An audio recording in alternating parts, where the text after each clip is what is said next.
Hello everyone and welcome to another video on the Nth Variable. This is Nitin Nair and I'm so excited to be speaking to you again. And first things first, thank you so much from the bottom of my heart for the kind of love I've received over the past couple of days since I've started talking about the Nth Variable.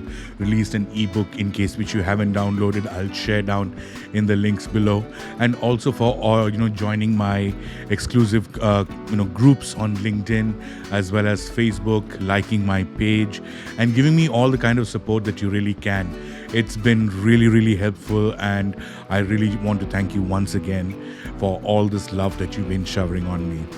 Now, apart from the love, I've also been getting a lot of questions, which is basically on the lines of the course, about me, about a lot of the things that we do and we plan to do as well.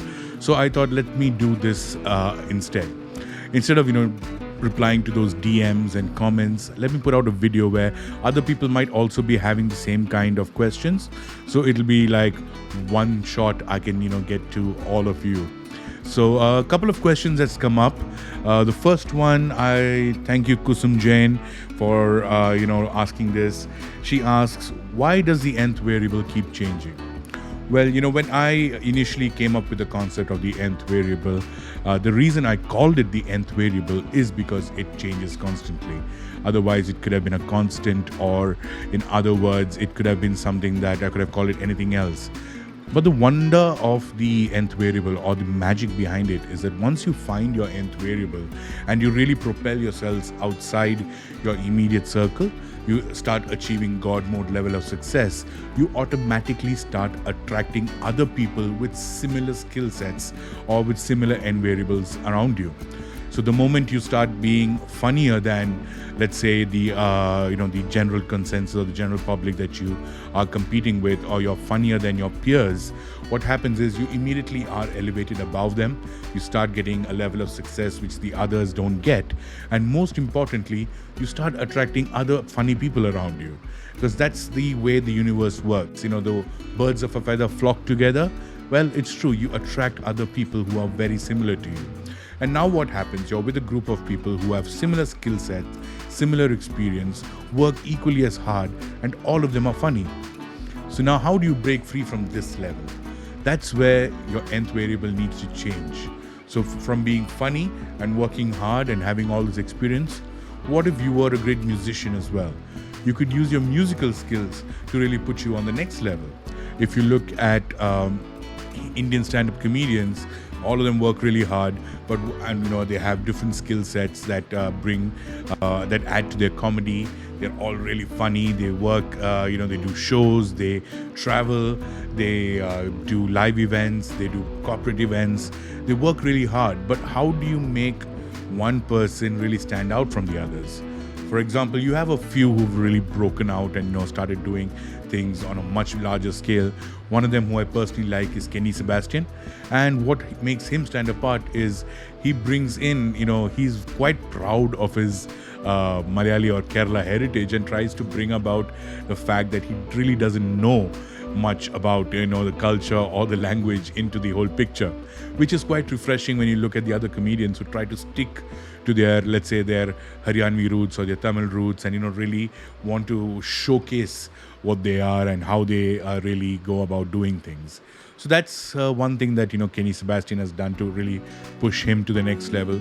On the other hand, if you look at the exact opposite, you have people like Anubhav Singh Bhassi, who does amazing routines. He probably works hard as equally as all of them, is as funny as all of them are. But what he does is he sticks to two things which I feel are his nth variables. One, his Meerut, the Jat, characteristic, the stereotype. He really plays into it, and he really really showcases it in a very positive light. When others look at it as a stereotypical thing where we try to put down people, he uses that to his advantage.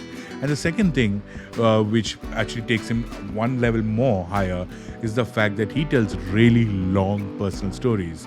All the others, their jokes or their bits are like 5-6 minutes long, but Anubhav Singh Bhassi, really takes it to a next level.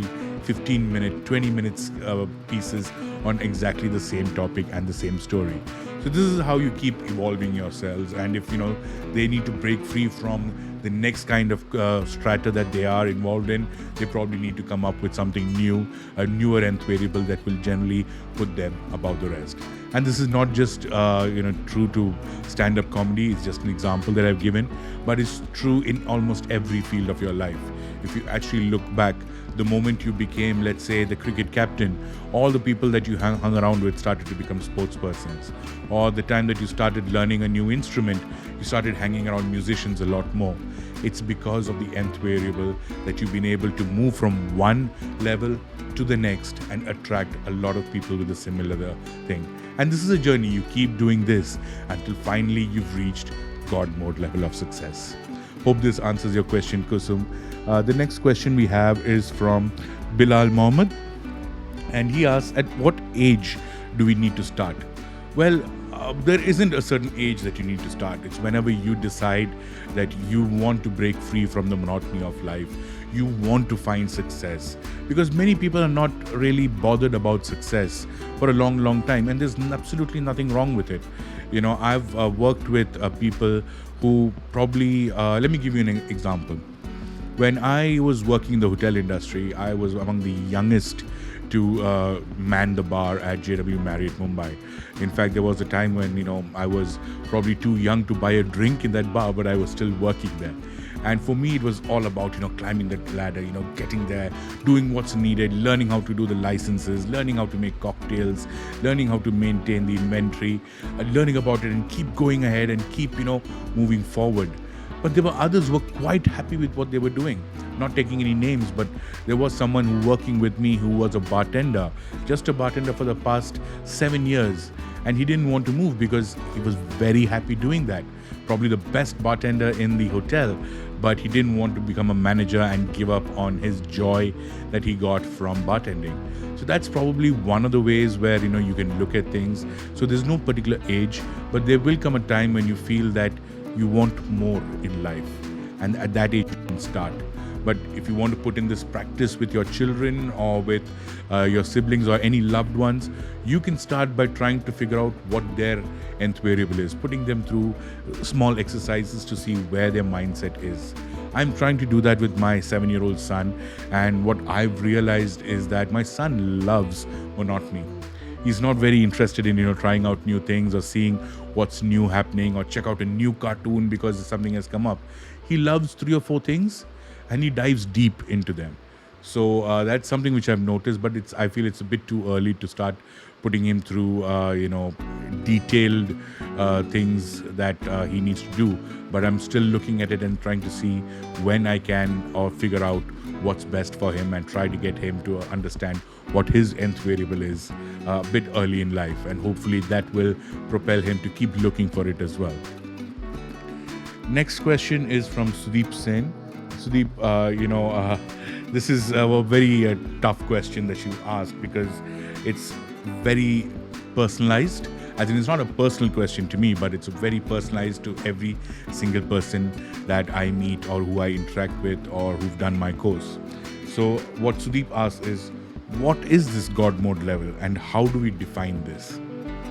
Well, the reason I say it's personalized is because for some, a God mode level might be being able to spend a lot of time with their family and not worry about finances, not worry about career, not worry about any of the other elements. They just want to spend a lot of time with family, fun evenings, weekends, going out and, watching the kids have fun, taking the wife out on date night and just spending a lot of time with family. For them, that's God mode. And what do they need to do to achieve that? They probably need to achieve a certain level of success in their career, which does not need them to be hands-on anymore, but they keep reaping the benefits, probably have their career sorted out, their finances sorted out, their health sorted out so that they don't have to worry about think twice before going skydiving with their teenage kids or going deep sea diving with their loved ones. So it's all about on a personal level, and you cannot define it in any particular way, but you can always say that God mode level of success is when you have achieved something that is the ultimate of what you want to achieve, and it could be different from all your peers or anyone else you know. So our hope or our journey is to find that nth variable that can take you to the God mode level of success. Because at the end of the day, if you look at it from a very God perspective, God created everything. He did all the hard work, and now He's left it to us. And He's there, He's around, but He's not actively involved either. The same way that the Polynesian and the Aboriginal mythologies say God created everything and then left it as it is, and they don't involve in the daily, day-to-day matters of the human race. So it's a question of how you want to define it, what do you want to achieve, and what will give you that satisfaction, knowing that everything else is taken care of and you're probably doing better than anyone else in your circle. Vishesh Menon has asked me a question that's slightly deviant from the nth variable and God mode, and he asks, is mythology relevant today? Well, mythology is very relevant today, I feel, because that is one thing that really connects us still to our past. We have connections to it. We either from a religious sense, either from a cultural sense, either from a educational sense or a spiritual sense. So we've connected to mythology in many ways, and it is relevant because at the end of the day, mythology is what our ancestors or what our people from our culture from many years ago believed in and based their lives on. And it's a collection of experiences, stories, lessons to be learned, no matter how you look at it, whether you look at it from purely literary or an educational or scholarly or even from a religious perspective. There are things that we are meant to be learning from them, things that we are meant to adapt according to our times. So there's a lot of lessons you can learn, a lot of examples that's given. And the best thing that, according to me, about mythology is that it can be passed on very easily. So rather than telling someone else about a particular incident that happened during your corporate life, if you can relate that to a mythological story that connects with that person, it becomes much easier for us to pass these stories on. So mythology today, Vishesh, is I feel is very relevant. And if you look all around us, there's something or the other that tells us or talks to us about mythology, or that we can connect to mythology in some way or the other. Last question is from Rupa G, and Rupa says, when can we join for the nth variable course? Now that's a question that's totally on me, and I've been working towards it. Now I've been doing informal versions of the course for a while now, helping people, talking to people, groups of 5 people, groups of 6 people, sitting them down in place and then dealing with them. But then I figured that it's high time that I put it on a formal note and release a course, which I will be doing so very soon. So before the end of the month, so this is the 2nd of August, I would say before the end of the month, we would have these courses live on our website, thenthvariable.com, which we're working on as well. Till then, I'm trying to connect with people who are interested, so you can always join the Nth Variable Seekers Group on Facebook as well as LinkedIn. You can like the pages. There's where a lot of the content is going to be. You can subscribe to a YouTube channel where there'll be a lot of free content that I'll be putting out, just like this video as well. It will be available on Facebook and LinkedIn too. So stay tuned. We are very close to launching stuff. And till then, keep sending us those questions. You can ask more questions. I'll probably do another session next week as well. And if there are plenty of questions, we'll continue doing this as a regular weekly thing. So until then, thank you very much for being tuned in, for the support, for the love. And if you haven't downloaded our ebook, it's a collection of 4 short stories from mythology with life lessons attached, which will really get you thinking. I've picked up stuff from Japanese, from Indian, from African mythology. So read up. If it's not from your particular culture, it'll be fun and interesting to read and see what cultures from across the world have been talking about and dealing with. Thank you so much once again. So stay tuned, stay connected, and I will be talking to you guys shortly. Cheers.